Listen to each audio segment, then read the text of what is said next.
السلام عليكم ورحمة الله وبركاته.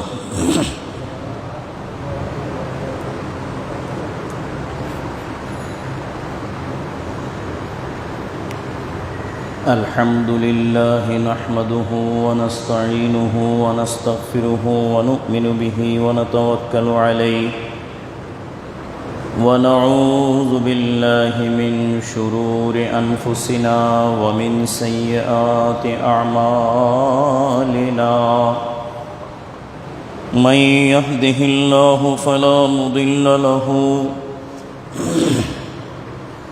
ومن يضلله فلا هادي له، ونشهد أن لا إله إلا الله وحده لا شريك له، ونشهد أن سيدنا ونبينا ومولانا محمدا عبده ورسوله. أما بعد فقد قال الله تعالى عز وجل في كلامه المجيد وفرقانه الحميد في شان حبيبه ونبيه مخبرا وآمرا: إن الله وملائكته يصلون على النبي يا أيها الذين آمنوا صلوا عليه وسلموا تسليما. صلى الله على سيدنا محمد وآله وأصحابه وسلم. صلى الله على سيدنا محمد وآله وأصحابه وسلم. بلغ العلا بكماله، كشف الدجى بجماله، حسنت جميع خصاله. صلوا عليه وآله. بلغ العلا بكماله، كشف الدجى بجماله، حسنت جميع خصاله. صلوا عليه وآله. إن نلت يا ريح الصباح يوما إلى أرض الحرم، بلغ سلامي روضة فيها النبي المحترم. بلغ العلا بكماله، كشف الدجى بجماله، حسنت جميع خصاله. صلوا عليه وآله.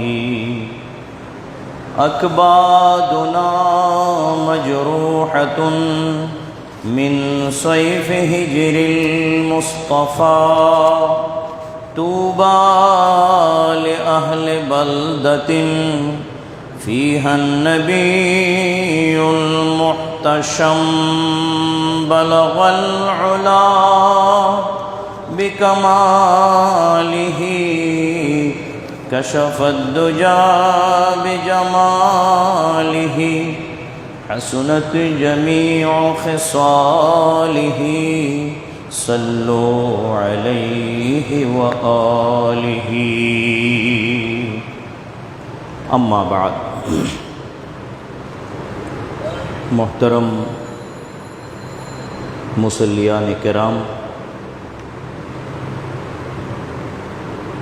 মহান আল্লাহ রব্বুল আলমিনের দরবারে লাখো কোটি শুকরিয়া আদায় করছি আল্লাহর প্রিয় হাবিব, দো জাহানের সরদার, প্রিয় নবীজি হজরতে মুহাম্মদ মুস্তফা সাল্লাল্লাহু আলাইহি ওয়াসাল্লামার দরবারে লাখো কোটি দরুদ ও সালাম পেশ করে আজকের পবিত্র জুমার বয়ান আপনাদের খেদমতে পেশ করছি। মহান আল্লাহ রাব্বুল আলামিন আমাদের সকলকে তার দরবারে কবুল করুন, বলুন আমিন। আজকের এই পবিত্র জুমার জন্যে তার এই ঘরে আমাদের উপস্থিতিকে আল্লাহ তাআলা কবুল ও মঞ্জুর করুন, বলুন আমিন। পবিত্র কোরআনে মজিদে ইরশাদ হচ্ছে, বিসমিল্লাহির রহমানির রহিম, ইন্না আরসালনাকা শাহিদান ওয়া মুবাশশিরান ওয়া নাযীরা লিতু'মিনু বিল্লাহি ওয়া রাসূলিহি ওয়া তু'আজ্জিরুহু ওয়া তুওয়াক্কিরুহু ওয়া তুসাব্বিহুহু বুকরাতান ওয়া আসীলা।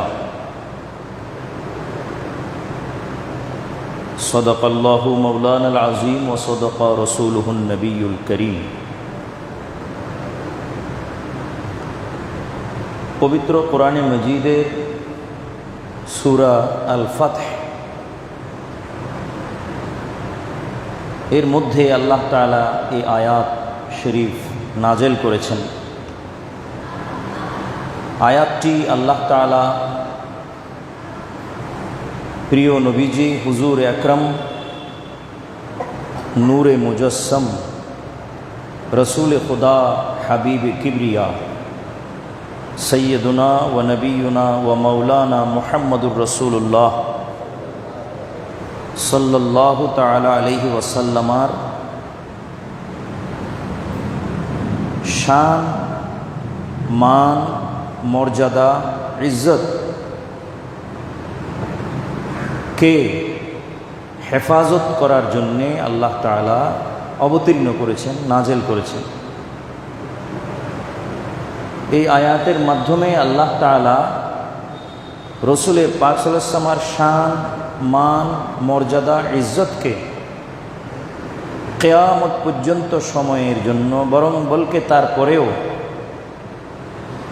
হাসরের ময়দান, তারপরে বেহেশত,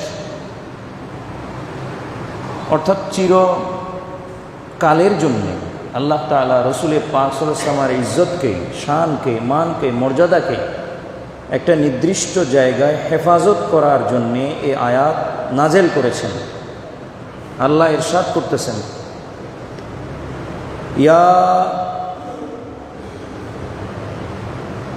ইন্না আরসালনাকা শাহিদান ওয়া মুবাশশিরান ওয়া নাযীরা। হুজুর সাল্লাল্লাহু আলাইহি ওয়াসাল্লামকে আল্লাহ তাআলা বলেন, নিশ্চয়ই আমি আপনাকে প্রেরণ করেছি শাহেদ হিসেবে, স্বচক্ষে অবলোকনকারী, সাক্ষীদাতা হিসেবে আমি আপনার প্রেরণ এই পৃথিবীতে আমি করেছি। ওয়া মুবাশশিরান, সুসংবাদদাতা হিসেবে আমি আপনাকে পাঠিয়েছি।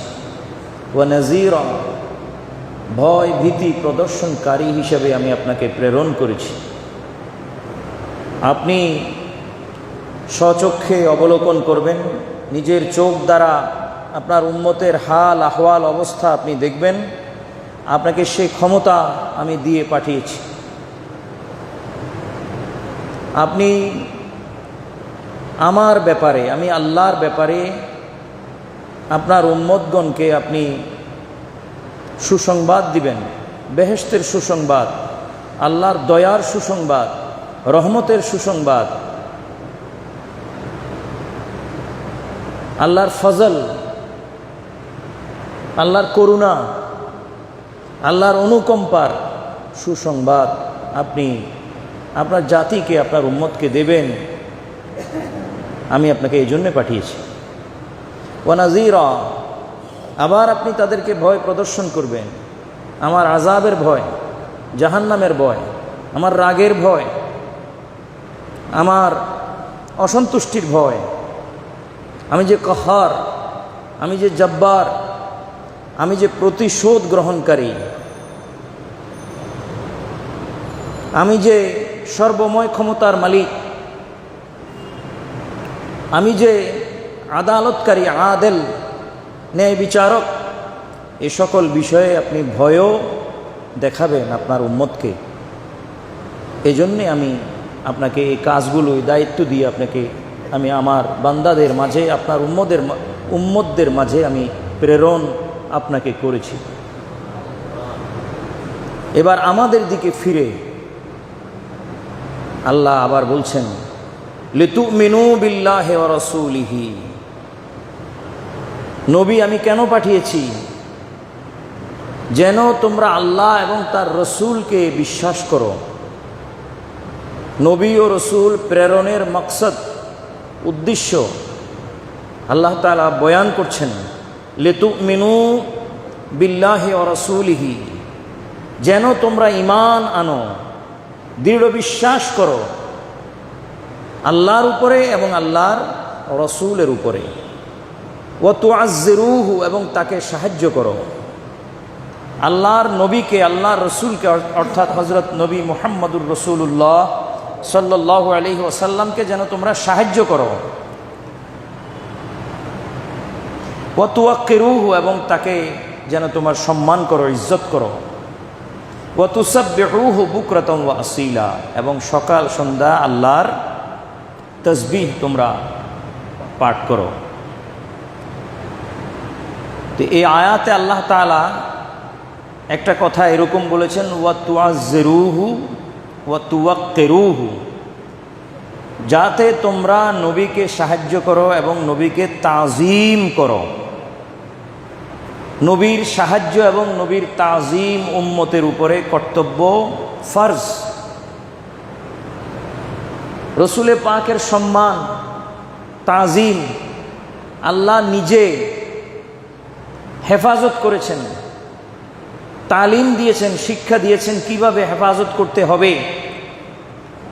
এবং আল্লাহ তার সুন্নত, তার পদ্ধতি, তার নিয়ম জাতির সামনে পেশ করে এরপর আল্লাহ বলতেছেন, ওয়া তুআজ্জিরুহু ওয়া তুওয়াক্কিরুহু, তোমরা তার সাহায্য অবশ্যই করতে হবে এবং তোমরা তার ইজ্জত অবশ্যই করতে হবে, তার সম্মান তাকে দিতে হবে। এটা তোমাদের উপরে কর্তব্য, লাজেম, ফরজ।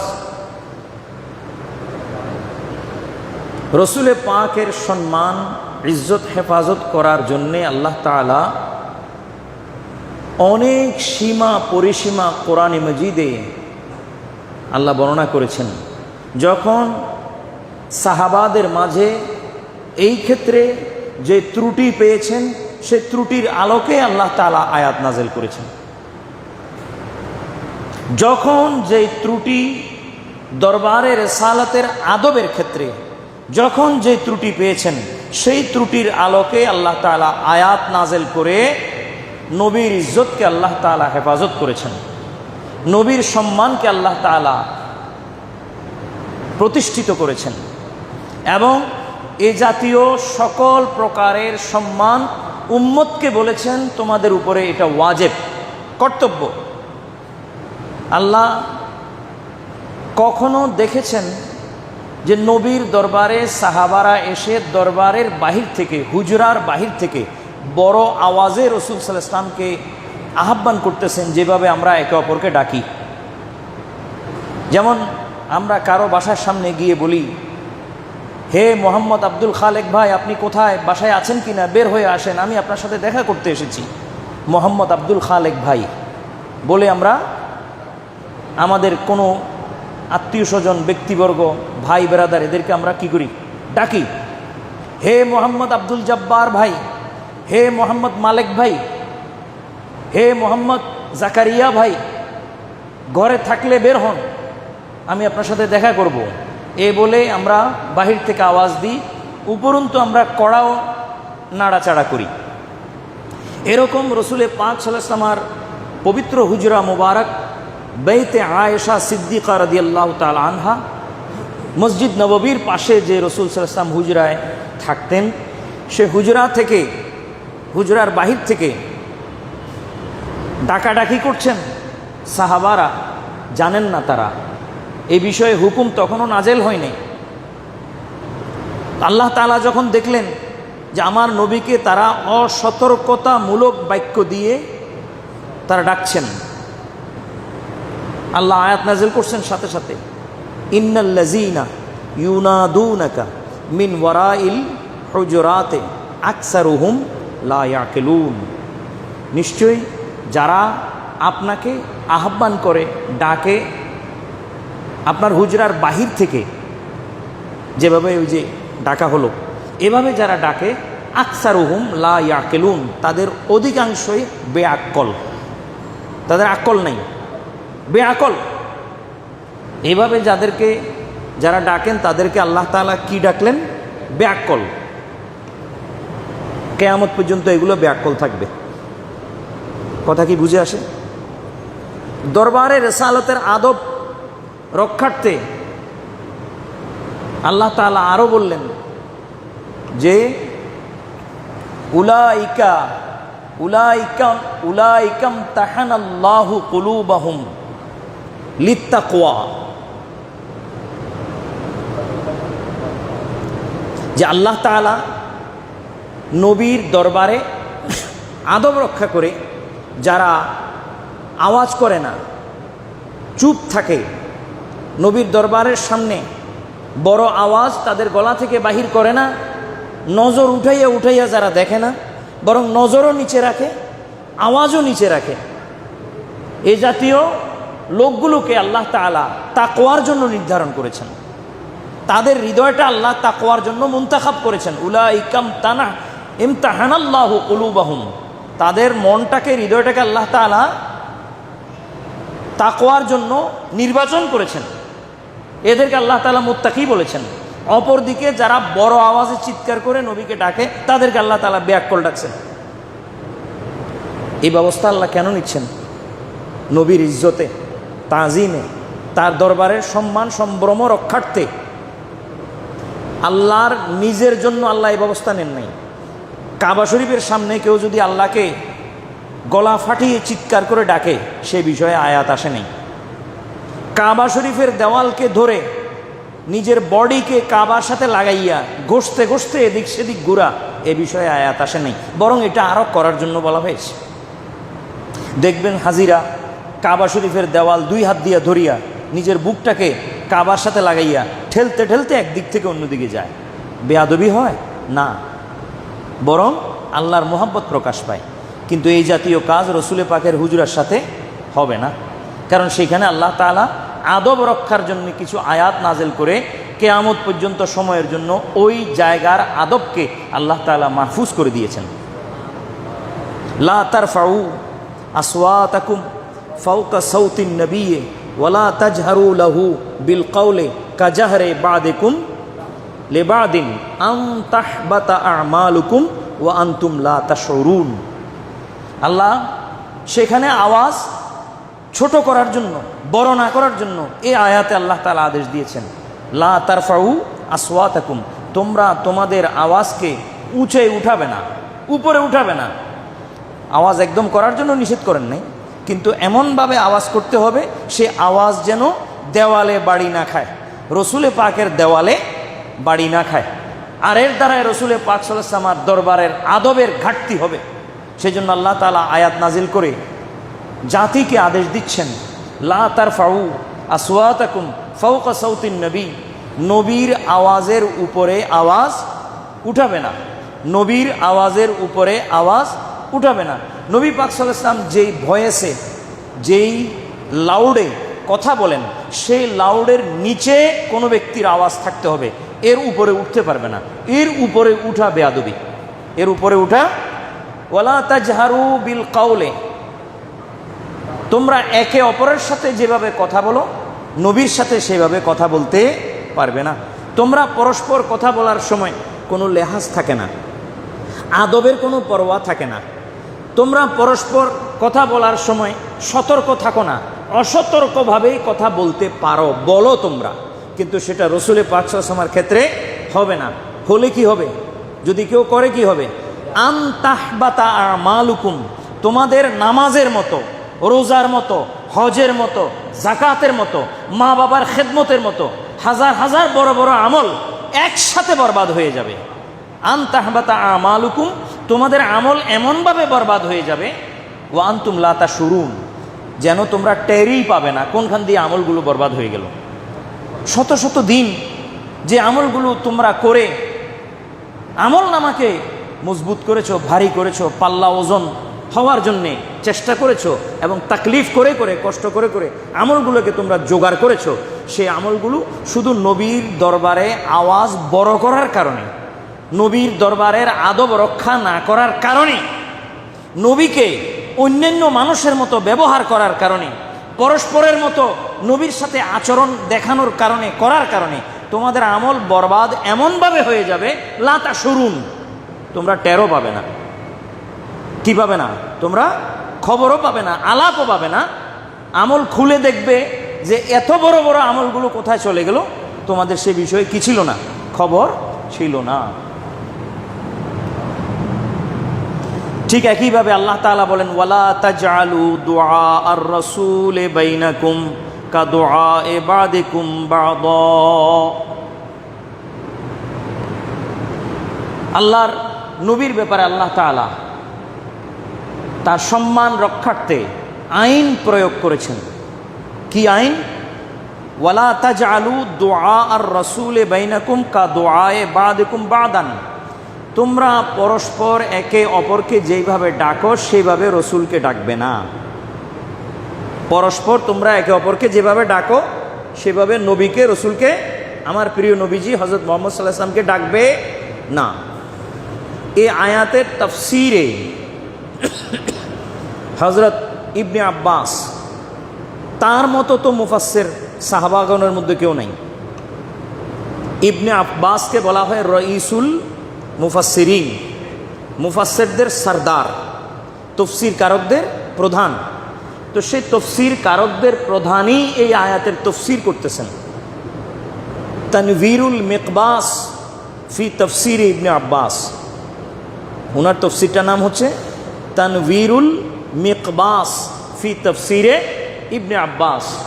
ইবনে আব্বাস রাদিয়াল্লাহু তাআলা আনহু এই আয়াতের তফসিরে বলতেছেন যে কানু ইয়াকুলুনা ইয়া মুহাম্মাদু,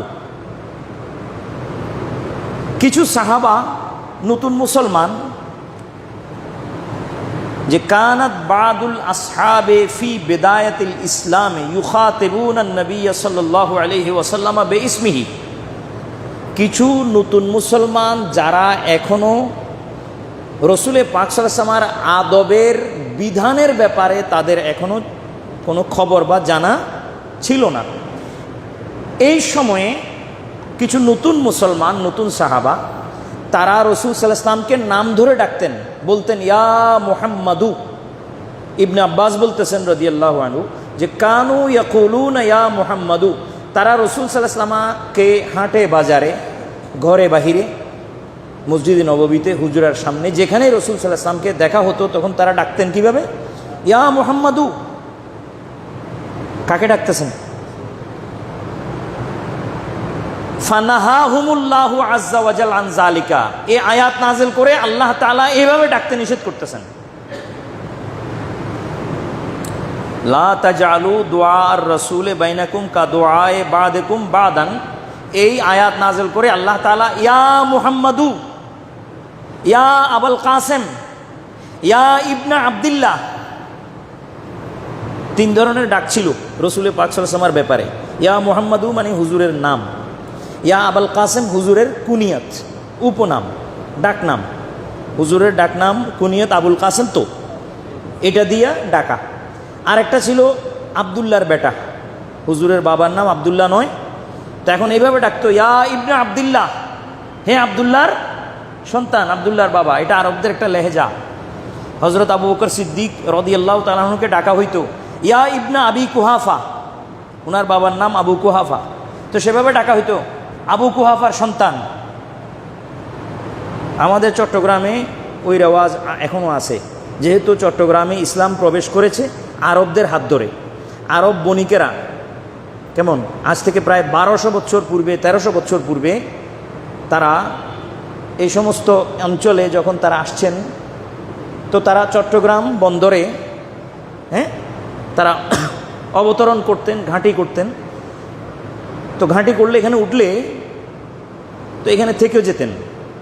ওদের হাত ধরে ইসলাম চট্টগ্রামে প্রবেশ করে।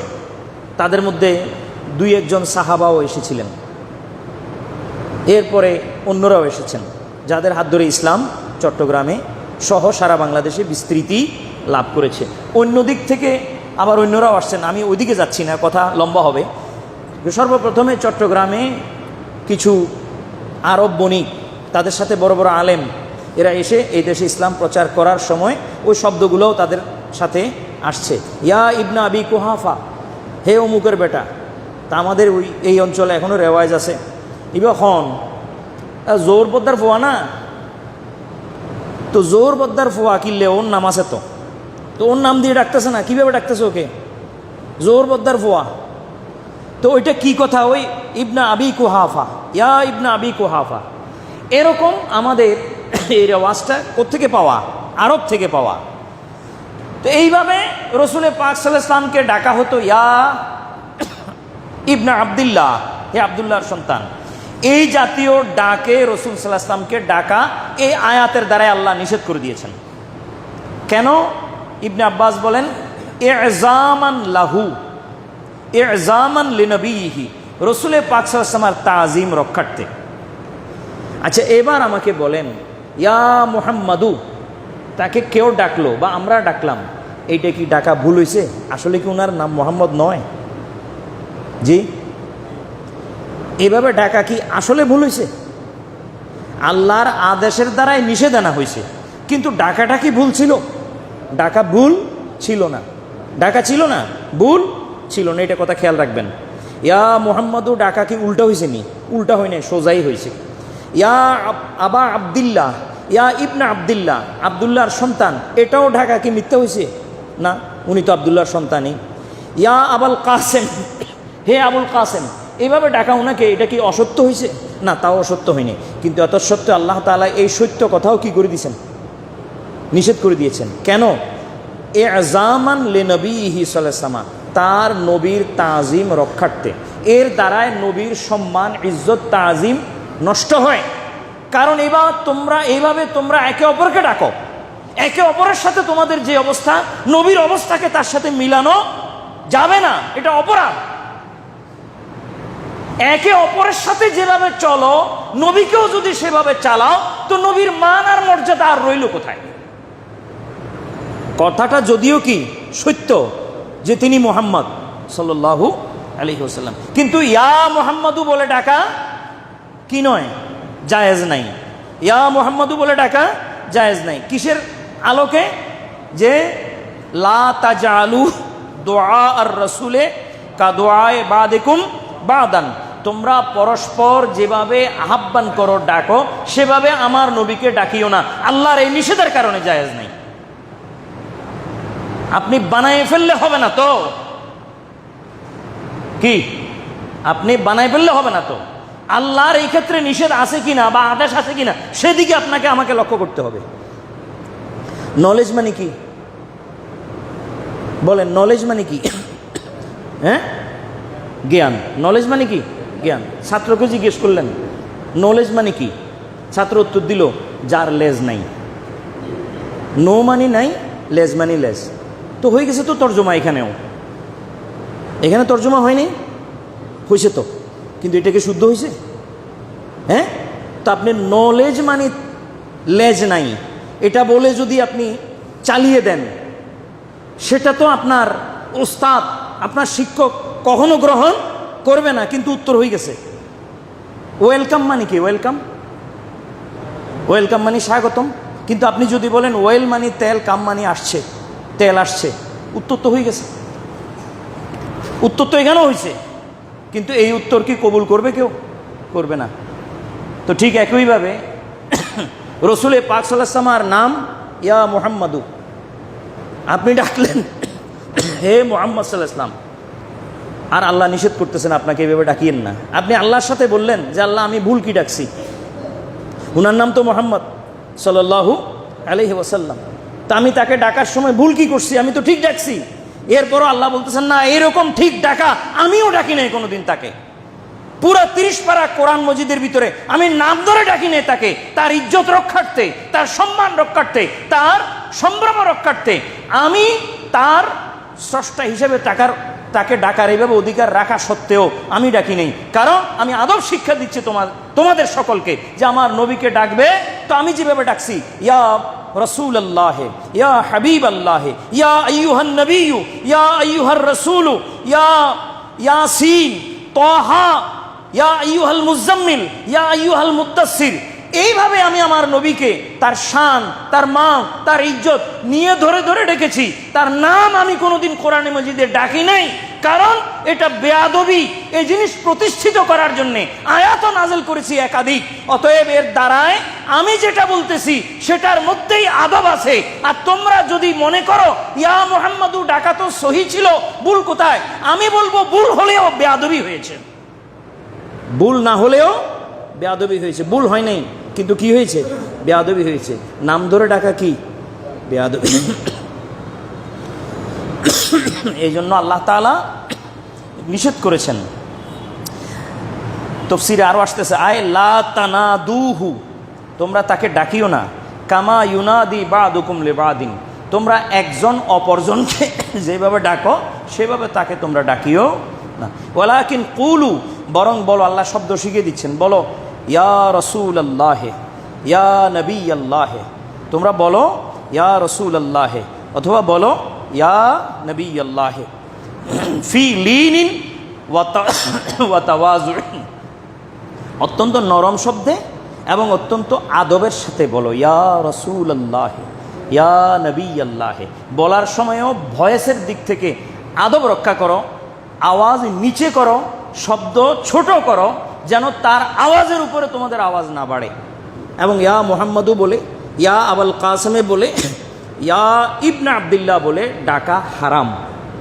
ডাকা কি হারাম। অথচ ওই ডাক তিনোটা অসত্য না, মিথ্যা না, কিন্তু তারপরেও কি হারাম। কেন হারাম? আল্লাহর নবী সাল্লাল্লাহু তাআলা আলাইহি ওয়াসাল্লামার ইজ্জত রক্ষার্থে, তাজিম রক্ষার্থে, সম্মান রক্ষার্থে। হযরত ইবনে আব্বাস বলেন যে ইজামান লিনবিহি সাল্লাল্লাহু আলাইহি ওয়াসাল্লাম, নবী পাক সাল্লাল্লাহু আলাইহি ওয়াসাল্লামের ইজ্জত রক্ষার্থে আল্লাহ তাআলা এই ধরনের ব্যবহার তার সাথে করা নিষেধ করেছেন।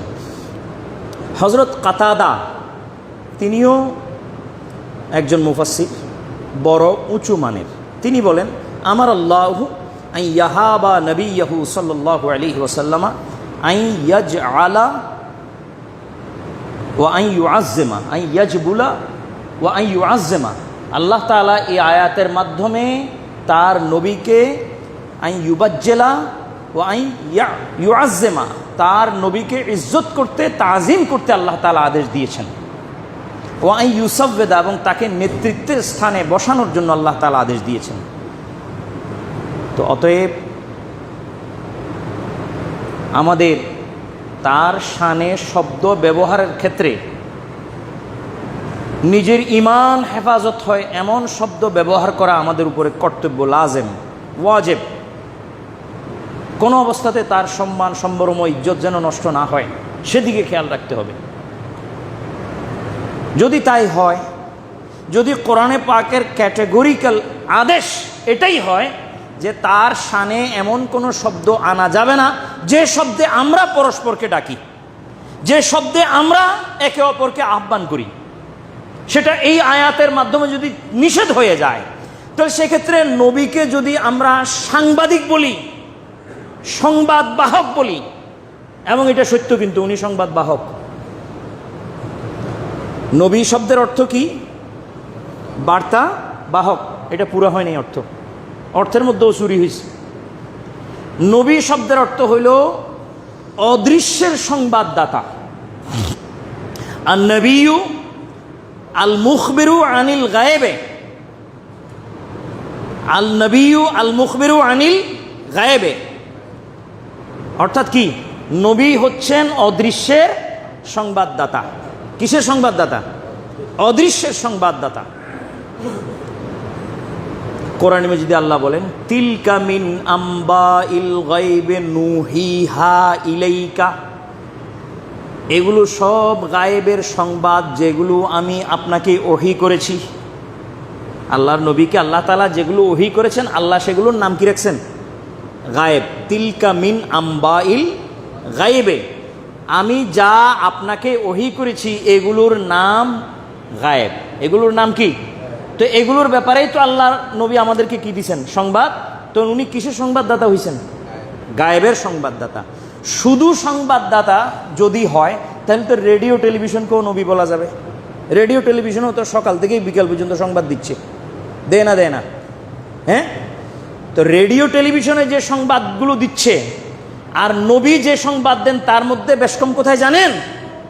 বেশকম হলো রেডিও টেলিভিশনে, প্রচার মাধ্যমে, প্রিন্ট মিডিয়ায়, প্রেস মিডিয়ায় অথবা কোনো ব্যক্তি অপর ব্যক্তিকে যে সংবাদ দিচ্ছে সেই সংবাদের মধ্যে সিদক ও কিজবের ইহতিমাল আছে, সত্য মিথ্যার গুঞ্জাইশ আছে। সত্য হতেও পারে, মিথ্যাও হতে পারে। বর্তমান সময়ে যে জার্নালিজম, সেই জার্নালিজমের অধিকাংশই তো হলুদ জার্নালিজম, ইয়েলো জার্নালিজম। এটা তো সাদা বিষয় তো অনেক কম। সেই ক্ষেত্রে বর্তমান সময়ের অনেকটুকু অংশ সংবাদ মিথ্যার উপরে নির্ভর। মিথ্যা এবং মিথ্যা, বানোয়াট এবং বানোয়াট। একটা সংবাদ আরেকটা সংবাদকে কাটি দিচ্ছে পরবর্তীতে, যে আগেরটা মিথ্যা ছিল এখন একটা সহি, আবার সেটাকে কাটি নতুন সংবাদ আসতেছে, সেটাকে কাটিয়া আবার নতুন সংবাদ আসতেছে। এই সংবাদগুলো সত্য হওয়ার ক্ষেত্রে বিন্দুমাত্র কোনো ভরসা নাই। মিথ্যার মিথ্যায় ভরপুর।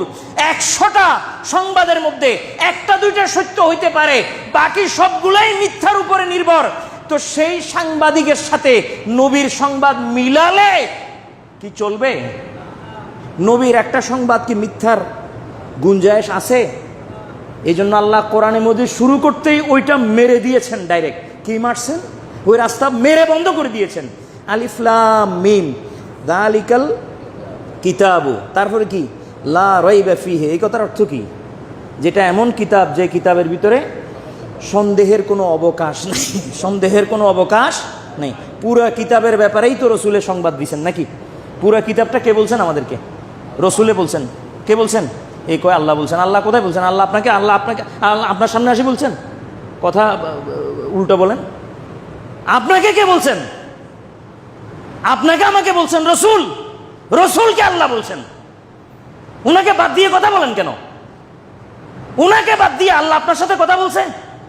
বলে নাই। আল্লাহ আপনি কোন আন্দাজে উনাকে এক্সিট করে বাইলাট করে আল্লাহ পর্যন্ত পৌঁছেন? আল্লাহ পর্যন্ত আপনি কোন অবস্থাতে উনাকে বাদ দিয়ে পৌঁছতে পারবেন না। মাঝখানে উনাকে রাখতে হবে। আরব রাসূল সাল্লাল্লাহু আলাইহি ওয়াসাল্লাম যখন সর্বপ্রথম আয়াত নাযিল হয়েছে, ইকরা বিসমি রাব্বিকাল্লাযী খালাক, খালাকাল ইনসানা মিন আলাক, ইকরা ওয়া রাব্বুকাল আকরাম আল্লাযী আল্লামাল ইনসানা মা লাম।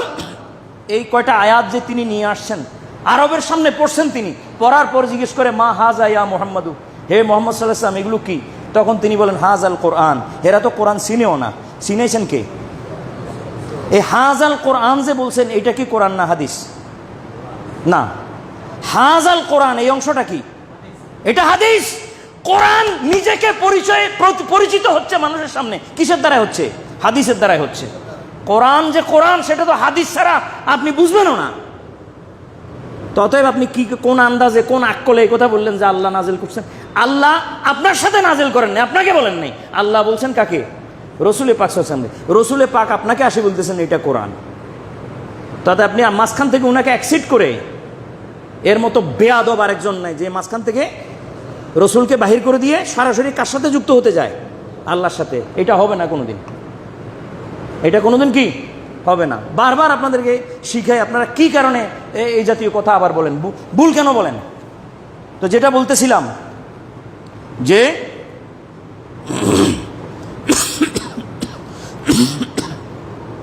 আল্লাহ তাআলা কোরআনে মজিদে হুজুরে পাকের শান রক্ষার্থে বললেন, লা তাজআলু দুআ আর রাসূলে কা দুআ বা'দাকুম বা'দান। তো যদি আল্লাহর এই সংবাদ যেটার নাম কোরআন, এটা সংবাদ, এটাই তো নবী দিয়েছেন। এই জন্য তো নবীকে নবী বলা হয় নাকি? নবীকে নবী বলা হয় কিসের সংবাদ দেওয়ার কারণে? গায়েবের সংবাদ। এই সংবাদের ব্যাপারে আল্লাহ বলতেছেন জালিকাল কিতাবু লা রাইবা ফিহি, এটা এমন সংবাদ যে সংবাদের মধ্যে কি নাই কোনো। তো আপনি যে সাংবাদিকের কথা তুলনা দিলেন যে নবীকে এই দৃষ্টিতে সাংবাদিকও বলা যায়, সেই সাংবাদিকের সাংবাদিকতার সাথে নবীর সাংবাদিকের সাথে কোনো মিল আছে? নবীর সাংবাদিকতায় এক সুতা পরিমাণও কি নাই, ভুল নাই, সন্দেহের ভুল তো নাই, সন্দেহেরও কি নাই, অবকাশ নাই। সেই রকম সাংবাদিকতা কি আপনাদের সাংবাদিকরা করেন, করতে পারেন? টাকার দ্বারায় খবর বিক্রি করেন এদিক থেকে সেদিকে, ঠিক কিনা? নবী এক সুতা টাকার বিনিময়ে খবর বিক্রি করছেন? হ্যাঁ, নবী বিক্রি করছেন কিনা বলেন? কোন নবী আল্লাহর সংবাদ জুকে তু উম্মতের সামনে পৌঁছানো ব্যতীত অন্য কোনো কাজ করছেন? একজন নবীর আচরণ দেখাই দেন, আদম থেকে নিয়ে হযরত রাসূল পাক সাল্লাল্লাহু আলাইহি ওয়াসাল্লাম পর্যন্ত, যার কাছে যে ওহী আসছে সেই ওহী বরাবর পৌঁছাইছেন কিনা, নাকি টাকা পয়সার বিনিময়ে উল্টা পৌঁছাইছেন? তাহলে নবীর সাংবাদিকের সাথে আপনার সাংবাদিকতা মিলে কিভাবে? আপনি মিলাতে পারবেন না। যদিও রসুল সাংবাদিক, তাকে সাংবাদিক বলে আপনি ছোট করতে পারবেন না, তাহলে আপনার ঈমান এই ক্ষেত্রে থাকবে না। যদি আপনি করেন সেটার ক্ষেত্রে ঈমান থাকবে না। যেভাবে রসুলকে ইয়া মুহাম্মাদু যদি বলেন, কি বলেন? ইয়া মুহাম্মাদু যদি বলেন, অথচ ইয়া মুহাম্মাদু ডাকাটা কি ছিল? সঠিক ছিল, ভুল ছিল না। উনি মুহাম্মদ, তো আমি ডাকতে পারতেছি তো, কিন্তু এরপর আল্লাহ নিষেধ করছেন, কারণ এর দ্বারায় তাজিমে রসুলে কি হবে? ঘাটতি হবে, শানে রসুলে ঘাটতি হবে। রসুলে পাকের শান কোনো অবস্থাতে এইভাবে শব্দ ব্যবহার করে খাটো করা জায়েজ হবে না। যদি করেন তো আপনার হাত যে আপনি ধুই ফেলতেছেন সেটা আপনার ব্যাপার, আপনি হাত ধুই ফেলতেছেন ঈমান থেকে। হ্যাঁ, এই জন্য আল্লাহ তাআলা শব্দ চয়নের ক্ষেত্রে এটা আল্লাহ তাআলা বাধা দিয়েছেন যে আমার নবীর শানে। রেডিও টেলিভিশন সংবাদ দেয় প্রতিদিন দিচ্ছে, 24 ঘন্টা দিচ্ছে, তো সেই হিসাবে ওকে সাংবাদিক না বলিয়া নবী বলবেন নি আপনারা? হ্যাঁ, নবী বলেন তো, নবীকে কেন সাংবাদিক বলবেন? রেডিও টেলিভিশনকেও নবী বলতে হবে তাহলে? যদি রসুলকে সাংবাদিক বলতে পারেন তো রেডিও টেলিভিশনকে কি বলতে হবে?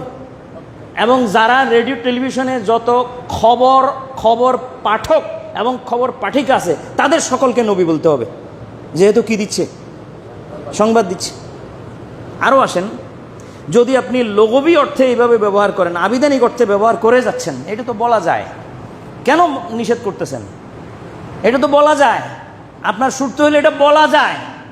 তো বলা যদি যায়, তো সেই ক্ষেত্রে কেউ চাবি পকেটে রাখলে, চাবি পকেটে রাখছি, গোপন করলাম না প্রকাশ করলাম? চাবি যে পকেটে রাখছি, চাবি পকেটে রাখতেছি, কি করছি? গোপন করছি না? গোপন করছি। কলম পকেটে রাখতেছি, গোপন হইল না প্রকাশ হইল? হ্যাঁ, বীজ বপন করে দিছি মাটির ভিতরে, তো কি গোপন হইল না প্রকাশ হইল? গোপন হইছে। তো এভাবে যদি আমি চাষাবাদ করি, কোনো আলেম যিনি বললেন রসুলের পাককে, হ্যাঁ, কি বলা যায়? সাংবাদিক, এই অর্থে তাকে সাংবাদিক বলা যায় নবীকে, তো সেই অর্থে তো আপনাকে কাফেরও বলা যাবে, কারণ কাফের মানে কি কারি? গোপনকারী। কোরআনে মাজিদে আল্লাহ বলছেন আজাবাল কুফারা নাবাতুহু, আজাবাল কুফারা নাবাতুহু মানে কি? হ্যাঁ, মাটির নিচে যারা বীজ গোপন করে দেয় তাদেরকে আল্লাহ তাআলা শব্দ ব্যবহার করছেন কি? কাফের মানে গোপনকারী। এখন যে যাইতে সময় বললাম এই যে আমার ভাই কাফের যাইতেছে, ভুল হবে নি? বলতে হবে না, শুদ্ধ হয়ে গেছে, কারণ উনি তো কি করছেন? একটু আগে জমিনে বীজ বপন করে আসতেছেন, বীজ গোপন করে আসতেছেন, তো গোপন করছে, সেই সূত্রে আমি তাকে কি বললাম? কাফের বললাম। তো হে মিয়া আমার উপর নারাজ হইবনি না? হইতো না, নাকি খুশি থাকবো? হ্যাঁ, মিয়া আমাকে কাফের বললা, আমি কাফের? আমি কোথায় বলছি ভাই? কোরআন মজিদ আপনাকে কাফের বলতেছে, আজাবাল কুফারা নাবাতুহু। ওইখানে যদি সমস্যা না হয়, এখানে সমস্যা কেন হবে?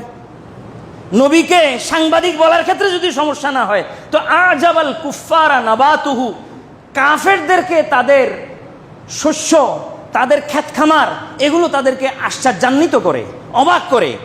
হ্যাঁ, তো আল্লাহ তাআলা কাকে কাফের ডাকছেন? কৃষককে, গোপনকারীকে। তা আপনি চাবি পকেটে রাখতেছেন, গোপন করতেছেন, কলম পকেটে রাখতেছেন, গোপন করতেছেন, হ্যাঁ, টাকা পয়সা পকেটে রাখতেছেন, গোপন করতেছেন, বীজ বপন করে দিলেন। এই কাজগুলো যদি আপনি করেন ডেইলি, দৈনিক, তা আপনাকে তো কাফের বলা যায়। কোরআন বলতেছে আজাবাল কুফারা নাবাতুহু। ঠিক আছে, আজকে থেকে আপনাকে কাফের ডাকি আমরা, আপনি রাজি থাকবেন? তা আপনি যদি রাজি না থাকেন, আপনার শানে আঘাত লাগে, সম্মানে লাগে, যদিও সত্য, কিন্তু কথাটা তো আমার শানে, এভাবে বলা ঠিক না। তো নবীর শানে সাংবাদিক বলা কেন ঠিক হবে? সেখানে কেন আঘাত হবে না? আপনি যেমন কোরআন দিয়ে বলতেছেন, আমিও কোরআন দিয়ে বলি। আল্লাহ কোরআনে পাকে আয়াত নাযিল করছেন, মান কানা ফি হাযিহি আ'মা ওয়া হুয়া ফিল আখিরাতি আ'মা ওয়া আদাল্লু সাবিলা। এই আয়াতের অর্থ হলো যে এই দুনিয়ায় অন্ধ, সে ওই দুনিয়ায় অন্ধ এবং সে বড় গোমরাহ। এইটা আয়াত নিয়ে যত আন্ধা মানুষ আসে সবগুলোকে আপনি গোমরাহ বানান। কোরআন বলতেছে তো যে এই দুনিয়ায় অন্ধ, সে ওই দুনিয়ায়ও অন্ধ, যে ইয়ম দুনিয়ায় অন্ধ, সে আখেরাতেও অন্ধ। তো এবার অন্ধ মানুষ সবগুলো কি গোমরাহ? তো কোরআন তো বলতেছে। এখানে কি করবেন আপনি? তখন আপনি এবার তফসির তালাশ করা আরম্ভ করলেন যে আল্লাহ কি বলছে আগে দেখি। তফসির খুঁজে বের করলেন যারা আকলের অন্ধ। কিসের অন্ধ? চোখের অন্ধ নয়, কিসের অন্ধ? আকলের অন্ধ। তাদেরকে আল্লাহ তাআলা ওই আখেরাতেও কি বলছেন? অন্ধ বলছেন। তো এবার আপনি তফসির লাগাচ্ছেন। এখানে তফসির লাগাইলে আপনার সমস্যা কোথায় হইতো? এখানে ডাইরেক্ট আপনি শাব্দিক অর্থ নিয়ে বলে দিলেন এই অর্থে তো রসুলে পাকও সাংবাদিক, কেন সেখানে তফসির করলে কি হইতো? এখানে কেন তফসির করতেছেন? ঠিক কিনা? তফসির করলে সব জায়গায় করতে হবে, না করলে সব জায়গায় বাদ দিতে হবে। কোরআনে পাকের তফসির যদি বাদ দেন, এরকম 40 থেকে 42টা জায়গা এমন আছে যে আল্লাহ যে গাঁতে পড়ে যাবে তাকে উঠাইতেও আপনার কষ্ট হবে, বাইর করতে পারবেন না। তফসির লাগবে। কি লাগবে? যেমন আল্লাহ তাআলা মূসা আলাইহিস সালামকে জিজ্ঞেস করতেছেন, ওয়ামা তিলকা বিয়ামিনিকা ইয়া মূসা, মূসা তোমার ডান হাতে কি? এখন আপনি এখান থেকে বাইর করলেন, আল্লাহ চোখে দেখতেছে না, এই জন্য জিজ্ঞেস করতেছে মূসা তোমার হাতে কি? এটাও তো বাইর হয় এখান থেকে। বাইর হয় কি হয় না? আল্লাহ চোখে জিজ্ঞেস করলে কি, চোখে দেখলে কি আল্লাহ জিজ্ঞেস করতেন? এটা তো বাইর হয় এখান থেকে। বাইর করেন, কি বাইর হবে জানেন? তর্জমা বাইর হবে না, ইমান বাইর হবে। ঠিক কি না? তো ওয়ামা তিলকা বিয়ামিনিকা ইয়া মূসা, হে মূসা তোমার ডান হাতে কি? তা আপনি বললেন যে আল্লাহ দেখতেছে না, দেখলে কেন জিজ্ঞেস করলো? এটা অর্থ করা যাবে? আরও আসেন, আল্লাহ তাআলা কিয়ামতের ময়দানে একদল মানুষকে বলবেন, আইনা শুরাকাউকুম, তোমাদের শরীকরা কোথায়? তোমাদের শরীকরা কোথায়? যাদেরকে আমার সাথে তোমরা শরীক করেছো, মূর্তি পূজা করছো, এরা কোথায়? এখানেও আপনি বলতে পারবেন যে কোথায় আল্লাহ জানেন না, আমাকে জিজ্ঞেস করতেছেন। আমি উত্তর দিলে আল্লাহর জ্ঞান আসবে, তখন আল্লাহ বুঝবেন যে হ্যাঁ ওরা ওখানে বাইরে। এরপর ওরা বলতেছেন ক্বালু দাল্লু আন্না, ঠিক আছে না? এরপর হযরত ইব্রাহিম আলাইহিস সালাম আল্লাহকে জিজ্ঞেস করলেন, রব্বে আরিনি কাইফা তুহিল মাউতা, হে ইব্রাহিম, হে আল্লাহ, কিভাবে আপনি মুর্দাকে জিন্দা করেন আমাকে দেখান। রব্বে আরিনি কাইফা তুহিল মাউতা, হে আল্লাহ আপনি জিজ্ঞেস করেন, দেখান আমাকে কিভাবে আপনি মুর্দা জিন্দা করেন। আল্লাহ বলেন আওয়ালাম তুমেন, তুমি কি বিশ্বাস করো না? তো এখান থেকে এটা বাইর হবে যে আল্লাহ জানেন না ইব্রাহিম বিশ্বাস করে কি করে না, জিজ্ঞেস করতেছেন, উনি উত্তর দিলে তারপর আল্লাহ বুঝবেন যে ও বিশ্বাস করে কি করে না। এটাও তো বাইর হয় এখান থেকে। তো এইভাবে বাইর করা যাবে? বাইর করলে তো আল্লাহ এমন জায়গায় পৌঁছে যাবে, ওখান থেকে ওনাকে টানি তোলা কি হবে না, সম্ভব হবে না। এইভাবে আল্লাহকে আপনি বাজাইতে থাকেন আর উড়াইতে থাকেন, আর আপনার ইমান বেরোতে থাকুক। তো এই ধরনের তর্জমার তো কোনো মানই হয় না। এগুলা কোন ধরনের তর্জমা? এরকম কোরআনে মজিদের মধ্যে 40 থেকে 42টা এমন জায়গা আছে যে জায়গায় আল্লাহ তাআলাকেও আপনি সেভ করতে পারবেন না, আপনি যেভাবে চিন্তা করতেছেন। মূসা আলাইহিস সালামকে আল্লাহ জিজ্ঞেস করছেন যেটা, যে ওয়ামা তিলকা বিয়ামিনিকা ইয়া মূসা, এটাকে আল্লাহ না দেখার কারণে জিজ্ঞেস করছেন যে উনি দেখতেছেন না? না, এটার উদ্দেশ্য হলো এই যে একটু পরে সে লাঠিটার সাপে পরিণত হবে, তার হাইয়ত চেঞ্জ করবে, আকৃতি প্রকৃতি চেঞ্জ করবে। তো এই জন্য আল্লাহ মূসা আলাইহিস সালামকে জিজ্ঞাসা করে এই জন্য রাখতেছেন, কারণ আল্লাহর কথাটা কিতাব হয়ে যাবে, আল্লাহর কথাটা নাজিল হয়ে যাবে। নাজিল হলে মানুষ জানবে যেটা আগের আরেক হাইয়তে ছিল, পরে আরেক হাইয়তে হয়েছে। না হলে জাতি বলবে আগে থেকে এটা সাপ ছিল, লাঠি কখন ছিল এটা। এই জন্য মূসার জবানে আল্লাহ বলাইতেছেন যে মূসাই বলুক এটা কি, তো আমি জিজ্ঞেস করলেই তো বলবে সে। এই জন্য আমি জিজ্ঞেস করলাম ওমা তিলকা বেয়ামিনিকা ইয়া মুসা, হে মুসা তোমার হাতে কি? ওস্তাদ যখন বছরান্তে ছাত্রকে প্রশ্ন করে বার্ষিক পরীক্ষার সময় যে ভার্ব কাকে বলে, এখন ছাত্র যদি বলে আমার ওস্তাদে জানে না ভার্ব কাকে বলে, আমাকে জিজ্ঞেস করতেছে, আমি বললে তিনি তারপর শিখতে পারবেন যে এইভাবে বলা যাবে নি। ছাত্র কি ওস্তাদ কি ছাত্রকে এই জন্য প্রশ্ন করে ভার্ব কাকে বলে যে উনি জানেন না? ওস্তাদের উদ্দেশ্য কি? ওস্তাদের উদ্দেশ্য হলো আমি প্রশ্ন করব, সে উত্তর লিখবে, এই উত্তরটা জাতির সামনে তুলে ধরবো, আমার ছেলে কতটুকু পাকছে, কাবেল হয়েছে, কত যোগ্য হয়েছে, এটা জাতির সামনে প্রকাশ করব আমি এজহারের জন্যে। সওয়ালের এক মানি এজহার, প্রশ্ন করার মানি হলো কি? প্রকাশ করা, এলাম নয়। সবসময় সওয়ালের মানি এলাম হয় না। ছাত্রে যদি জিজ্ঞেস করে ওস্তাদকে হুজুর এটা কি, তখন এলাম হবে, তার মানে আমি জানতে চাচ্ছি। কিন্তু ওস্তাদ যদি জিজ্ঞেস করে একই প্রশ্ন, ছাত্র জিজ্ঞেস করতেছে বছরের শুরুতে যে ভার্ব কাকে বলে, আবার এই প্রশ্ন উল্টাইয়া ছাত্রকে জিজ্ঞেস করছে ওস্তাদে বছরের শেষে, সেটার মানে কি? সেটার মানে হলো এজহার, প্রকাশ করা। আমি তাকে জাতির সামনে তুলে ধরবো যে সে কত কাবেল হয়েছে। এই জন্য আল্লাহ জিজ্ঞেস করছেন ওয়ামা তিলকা বেয়ামিনিকা ইয়া মুসা, এ মুসা তোমার ডান হাতে কি? এখন আপনি বলতেছেন মুসা ডান হাতে কি আল্লাহ দেখতেছেন না, কানাজে, এই জন্য আল্লাহ জিজ্ঞেস করতেছেন। ইমান থাকবে? এরকম জায়গা কয়টা বললাম? 40 থেকে 42টা কোরআনে মজিদে জায়গা আছে, যে জায়গা আপনাকে একবারে পদস্খলন ঘটাই দিবে, মাটির নিচে ঢুকাই দিবে, ইমান সহ আপনার বরবাদ করে দিবে। আপনি সেভাবে তর্জমা করবেন নাকি আপনি ইমান রক্ষা যেভাবে সেভাবে তর্জমা করবেন? এই জন্য রসুলে পাকের শানে যদি আপনি বেয়াদবিমূলক শব্দ ব্যবহার করেন আমি আর আপনি, তাহলে শব্দ তো অনেক সময় আপনার হিসাবে আপনি যে আন্দাজ দিচ্ছেন সেই আন্দাজে সহি হয়ে যাবে, কিন্তু এই সহি আপনাকে কোথায় নিবে জানেন? সরাসরি জাহান্নামে নিবে। এই ধরনের সহিত্য দরকার নাই যে নবীর নাম মুহাম্মদ, তা আমি সেই হিসাবে ডাকলাম ইয়া মুহাম্মাদু। ভুল কি করছি? ভুল কি আল্লাহ নিষেধ করছেন? ভুলের কি দরকার? আল্লাহ এভাবে ডাকতে নিষেধ করছেন, আপনি সেদিকে যাবেন। আপনি জিনিস সহি হচ্ছে না হচ্ছে, তাহলে তো কোরআন কিতাব দরকার নাই, আবিধানিক বই থেকে আপনি মুসলমান হইতে হবে। আবিধানিক বইতে মুসলমান হওয়ার কোনো সূত্র আছে? লঘবি কিতাবে লোগতের মধ্যে মুসলমান হওয়ার কোনো সূত্র আছে? লোগতের ভিতরে নবীর অর্থ তো লিখে রাখছে আল মুখবেরু আনিল গায়েবে, গায়েবের সংবাদদাতা। আমি পোস্ট করেছি দুইবার, একটা মিসবাউল লোগাত থেকে আর একটা আল মুনজের থেকে। পৃথিবীর যত লোগাত আছে সমস্ত লোগাতের ভিতরেই নবীর ব্যাপারে অর্থ লেখা আছে আল মুখবেরু আনিল গায়েবে। শুধু মুখবের নয়, কি নয়? শুধু মুখবের হইলে নবীকে রেডিও বলা যাইতো, টেলিভিশনও বলা যাইতো, অথবা টেলিভিশনকে রেডিওকে নবীও বলা যাইতো। কিন্তু যখন একটা শব্দ আল্লাহ এখানে লাগাই দেওয়া হয়েছে আল মুখবেরু আনিল গায়েবে, মানে কি? গায়েবের সংবাদদাতা, অদৃশ্যের সংবাদদাতা।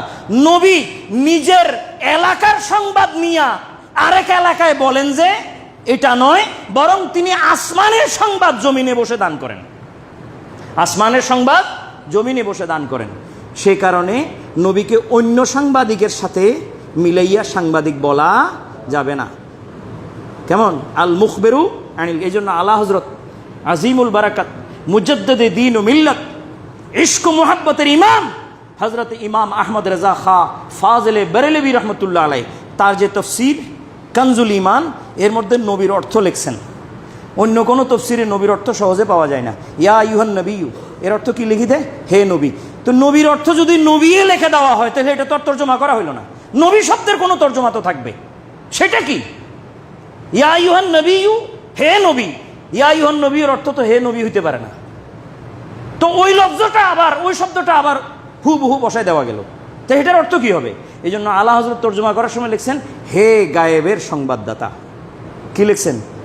হে গায়েবের সংবাদদাতা। হে গায়েব, ইয়া গায়েবকে খবর দেনে ওয়ালা, আয়ে গায়েবকে খবর দেনে ওয়ালা, এইভাবে তর্জমা করছেন। এটাই হচ্ছে সঠিক তর্জমা। তো এই জন্য খেদমত থেকে বিদায় নেওয়ার আগে আপনাদের কাছে এই পয়গাম, এই মেসেজ দিতে চাই যে রসুল পাক সাল্লাল্লাহু আলাইহি ওয়াসাল্লামের শানে শব্দ ব্যবহার করার সময় আল্লাহ শব্দই পরিবর্তন করে ফেলছেন। ইয়া আইয়ুহাল্লাযিনা আমানু লা তাকুলু রা'না ওয়া কুলু উনজুরনা। রা'না মানে হে আমাদের নবী আমাদের দিকে দেখেন, উনজুরনা মানে আমাদের দিকে দেখেন। কিন্তু রা'না যখন সাহাবারা বলতেন তখন ইহুদিরা হাসতো। কেন হাসতো? কারণ রা'না ইহুদি শব্দে একটা গালি, ইহুদি ভাষায় এক ধরনের একটা গালি। যারা তাদের মধ্যে আহাম্মুক, বেউকুফ, মানে বোঁদা, এই বোঁদাদেরকে তারা রায়না বলে। কারা? ইহুদিরা। তো এখন আরবি ভাষায় রায়না শব্দের অর্থ আমাদের দিকে নজর করেন, দেখেন, look me, look at me, এটার আরবি হলো রায়না। এখন রায়না শব্দ তো নিজে থেকে আরবের জন্য ঠিক ছিল, কিন্তু ওই দিক দিয়ে ইহুদিরা এটা বলার সময় দেখে যে হাসে। রসুলে পাককে যখন তারা রায়না বলে তখন হাসে। তখন আল্লাহ তাআলা আয়াত নাজেল করে পুরা শব্দই চেঞ্জ করে দিয়েছেন, বললেন লা তাকুলু রায়না, রায়না বলিও না। কারণ রায়না এক অর্থ হইল আমাদের দিকে দেখো, আর এক অর্থ হইল ওই ওদের ভাষায় সেটা একটা গালি। তো এই গালিমূলক শব্দ আমার নবীর সামনে থাকতে পারবে না, এটা বেয়াদবি, তারা হাসে। অতএব আমার নবীকে ইনসাল্ট করার মতো অবস্থা হয়, এই জন্য আমি শব্দ পরিবর্তন করে দিলাম, বলো উনজুর না। তো এই ব্যবস্থা আল্লাহ কেন নিছেন? রসুলে পাকের শান রক্ষার্থে। তো আল্লাহ যদি এইভাবে জায়গায় জায়গায় রসুলে পাকের শান রক্ষার্থে শব্দ পরিবর্তন করে নতুন নতুন শব্দ দিয়ে যদি আল্লাহ ওনার শান মান ইজ্জত হেফাজত করেন, সেই ধরনের শব্দ আপনি আবার আনি লাগাইয়া উনাকে বেইজ্জত করার কি মানই থাকতে পারে? কি অর্থ থাকতে পারে এটার? এটা আমরা বেইজ্জতি মনে করি উনার শানে। আপনি মুসলমান যারা এখানে আমার সামনে আছেন, তারাও আমার সাথে বেইজ্জতি মনে করবেন কিনা বলেন? সকলে হাত তুলে বলেন, এটা রসুলের শানে বেইজ্জতি কিনা? অতএব এই ধরনের শব্দ রসুলের শানে আমরা ব্যবহার করব না। আমাদের মাঝে যারা ব্যবহার করছেন তাদেরকে আমরা ভাই মনে করি, গায়রে মুসলমান মনে করি না। কিন্তু তারা হয়তো ভুল করছেন, এক্ষেত্রে তওবা করবেন। তওবা করে শানের রেসালত আমাদের সাথে মিশে যাওয়ার জন্য আপনাদেরকে বলতেছি না, আপনারা আপনাদের জায়গায় থাকিয়া আল্লাহ নবীর ইজ্জত রক্ষা করেন। আমরা দেখাই দিতে পারি, আমরা কাউকে দায়রা ইসলাম থেকে খারেজ করার জন্য এখানে বসি নেই, কাউকে কাফের মোশরিক বলে এখান থেকে বাইর করে দেওয়ার জন্য বসিনি। তবে আমরা আঙ্গুল দিয়ে দেখাই দেওয়ার জন্য বসছি যে ভাই এখানে ভুল হচ্ছে, আপনি দেখেন, এটা ঠিক করেন, ঠিক করে আপনার বক্তব্য আপনাদের বক্তব্য আপনারা চালান, দেন, করেন। হেদায়েত করার আছে হেদায়েত করেন, কিন্তু গোমরাহ থেকে হেদায়েত করতে পারবেন না। আপনি আগে নিজে কি করেন? হেদায়েতের জায়গায় আসেন। কু আনফুসাকুম ওয়া আহলিকুম নারা। ভুল হলে ভুল সংশোধন করে নেন, এরপর আপনার কর্তব্য কর্ম আপনি চালান, কোনো সমস্যা নেই। কিন্তু আপনি শানে রেসালতে বেয়াদবিমূলক শব্দ পরিহার করেন, ঠিক করেন, নিজেকে করে আপনি চলেন, চালান, সাথে থাকবে সবাই ইনশাআল্লাহ। এই জন্য আমার মুসল্লি ভাইদেরকে আমি অনুরোধ করি, যদি শানে রেসালতের ব্যাপারে আপনাদেরও মনের ভিতরে কোনো দ্বিধাদ্বন্দ্ব সংশয় থাকে, আমার এই আজকের বক্তব্যের দ্বারায় আপনারা সেটা সংশোধন করে নেবেন। জানবেন শানে রেসালতে আমাদের একে অপরের সাথে যে শব্দ ব্যবহার করি সেই শব্দ ব্যবহার করা জায়েজ নাই। লা তাজআলু দুআ আর রাসূলে কা দুআয়ে বাদিকুম বাদান। অতএব এটা আমরা পরিহার করব। হুজুরকে আল্লাহ যেভাবে সম্বোধন করে সেভাবে ডাকবো, ইয়া আইয়ুহার রাসূল, ইয়া আইয়ুহান নবী, ইয়া মুজাম্মিল, ইয়া মুদ্দাসসির, ইয়া তাহা, ইয়া ইয়াসিন, এভাবে আল্লাহ তাআলা যেভাবে কোরআন মাজিদ ডাকছেন সেভাবে, অথবা যেভাবে বলছেন যে তোমরা বলো ইয়া আইয়ুহার রাসূল, ইয়া আইয়ুহান নবী, অথবা নবী পাক সাল্লাল্লাহু আলাইহি ওয়াসাল্লামের নাম যখন উচ্চারণ করো, সম্বোধন নয়, সম্বোধন ইয়া হলে হবে, কিন্তু শুধু নাম যখন উচ্চারণ করো মুহাম্মাদুন, তখন এর সাথে বলতে হবে কি সাল্লাল্লাহু আলাইহি ওয়াসাল্লাম। রসুল পাকের নাম উচ্চারণের সাথে সাথে কি বলতে হবে? সাল্লাল্লাহু আলাইহি ওয়াসাল্লাম। এর আগে বলতে হবে সাইয়্যিদুনা ওয়া নবিয়্যুনা ওয়া মাওলানা। কমপক্ষে এই তিনটা শব্দ, সাইয়্যিদুনা ওয়া নবিয়্যুনা ওয়া মাওলানা। কেন? তাও রসুল পাকের শান মান ইজ্জত রক্ষা কল্পে। আমার মুখ থেকে যখন এই শব্দ বাইর হবে, এটা সরাসরি রসুল পাকের কাছে যাবে। তিনি যখন দেখবেন আমার উম্মত আমাকে অত্যন্ত নমনীয় স্বরে, সুন্দর আওয়াজে, উত্তম আওয়াজে, আল্লাহ নাজেলকৃত পদ্ধতিতে আমাকে আহ্বান করতেছেন, তখন রসুল পাকের পক্ষ থেকে আমাদের জন্য দোয়া হবে। সে দোয়াই আমার কামিয়াবির লক্ষণ, সে দোয়াই আমার উন্নতির লক্ষণ। আল্লাহ আমাদেরকে এইভাবে চলারও রসুলের সাথে ব্যবহার ঠিক করে করার তৌফিক আল্লাহ পাক দান করুন। কোরআন হাদিসের অনুসরণে আল্লাহ নবীর সাথে ব্যবহার আমাদের করার তৌফিক দান করুন। ওমা তৌফিক ইল্লা বিল্লাহ। আসসালামু আলাইকুম ওয়া রাহমাতুল্লাহ। সুন্নত আদা করুন।